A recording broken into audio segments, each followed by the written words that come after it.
This video is a full breed review of the Great Pyrenees. And to understand this breed correctly, you have to set aside most expectations people have about dogs. Because the Great Pyrenees is not a pet-first breed, it is a livestock guardian developed to live with animals, protect territory, and make independent decisions without human input. Often in harsh environments where people were absent for long periods of time, and that original purpose shapes nearly every aspect of the breed's temperament, behavior, energy level, and training needs today, which is why so many new owners feel surprised, overwhelmed, or even disappointed once they actually live with one. Because this is not a breed that thrives on constant instruction, repetitive commands, or high-energy engagement. Instead, the Great Pyrenees is naturally calm, observant, and deliberate, spending much of its time lying still, watching, listening, and assessing its surroundings, which to inexperienced owners can look like laziness or disengagement,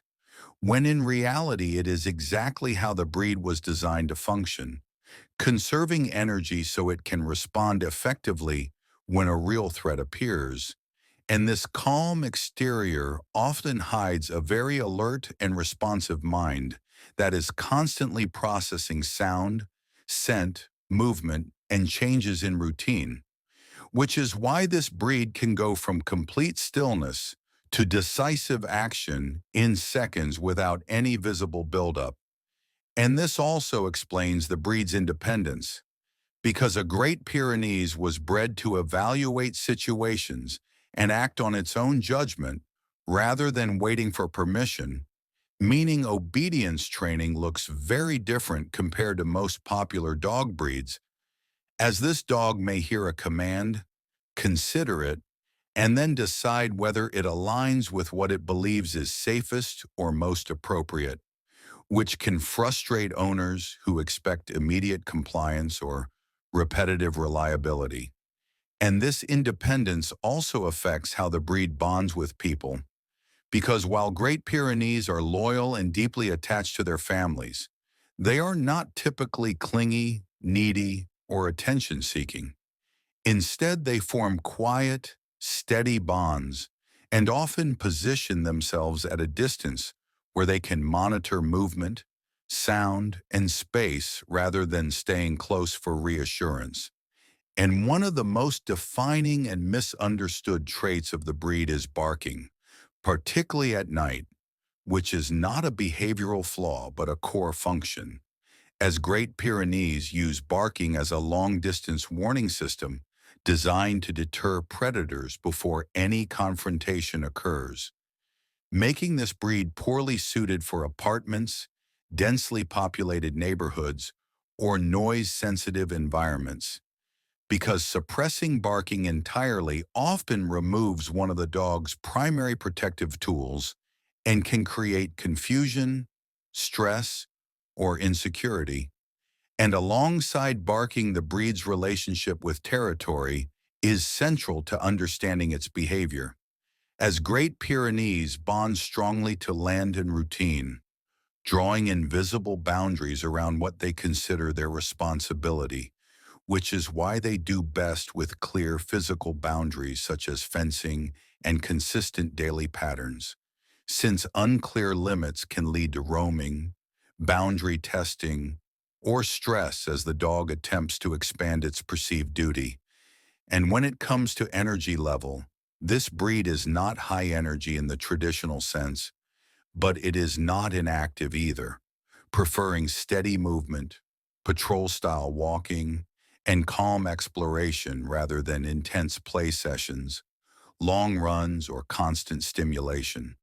And many young Pyrenees show little interest in toys, fetch, or games, which is normal for the breed and not a sign of poor socialization or low intelligence. Because play has little survival value to a guardian dog, and energy conservation is prioritized instead. And mental maturity in this breed develops slowly, often not fully forming until 2 or even 3 years of age, which means adolescence can feel long, confusing, and testing for owners who expect faster progress or visible milestones. And this slow development is a critical part of the breed review because it explains why patience, structure, and consistency matter far more than intensity, repetition, or force. And once the dog reaches maturity and feels secure in its role, territory, and routine, some Great Pyrenees begin to show relaxed, controlled play behaviors as a form of bonding rather than stimulation, which often surprises owners who assume the breed would never play at all. And this balance between calm presence and controlled interaction is one of the most unique aspects of living with this breed. And in terms of living situations, the Great Pyrenees is best suited for rural or semi-rural homes, farms, ranches, or large properties, where it can express its guarding instincts naturally, though some individuals can adapt to suburban life if their needs for space, boundaries, mental purpose, and quiet leadership are met. But this is not a breed recommended for first-time dog owners or people looking for a highly trainable companion focused on obedience sports, dog parks, or social performance.